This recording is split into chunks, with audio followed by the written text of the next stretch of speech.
Jenny, இன்னைக்கு 1 minute வீடியோல என்ன பார்க்க போறோம்? ப்ரொக்கோலியை பத்தி பார்க்க போறோம். ப்ரொக்கோலி அது எப்படி இருக்கும்? Broccoli green colour cauliflower.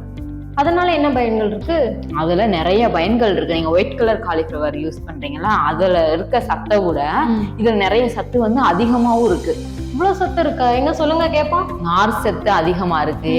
இதயம் வந்து ரொம்ப ஆரோக்கியமா இருக்கும். ப்ரொக்கோலி சாப்பிடறதுனால பல நன்மைகள் நிறைய இருக்கு. இதுல வந்து புற்றுநோய் வராமல் தடுக்கும். வைட்டமின் கே, கால்சியம் சத்து வந்து நிறைய இருக்கு. நல்லா எலும்புகளை வந்து நல்லா வலுப்படுத்தும். இந்த மாதிரி விஷயங்கள்லாம் நிறைய இருக்கு. ரத்த சோகை வராம தடுக்கும். கொழுப்பின் அளவை வந்து குறைக்கும். இந்த ஒயிட் கலர் காலிஃப்ளவர் சாப்பிடறத விட இதுல இவ்வளவு சத்துக்கள் இருக்கு. நான் காலிஃப்ளவர் தான் டேஸ்டா இருக்கும்னு நினைச்சேன். இதுல இவ்வளவு சத்து இருக்குன்னு தெரிஞ்சதான் நான் அதை வாங்கவே மாட்டேனே. நானும் இனிமே ப்ரோக்கோலி வந்து யூஸ் பண்றேன். அவ்வளவு சத்து இருக்கு சௌந்தர்யா, இதை வாங்கி யூஸ் பண்ணி பாருங்க. குழந்தைகளுக்கெல்லாம் அவ்வளவு நன்மை. சரி, நானும் இனிமே வாங்கி யூஸ் பண்றேன் ஜெனி. யூஸ் பண்ணி பாருங்க. நீங்க வந்து எங்க சேனலை வந்து சப்ஸ்கிரைப் பண்ணிருங்க.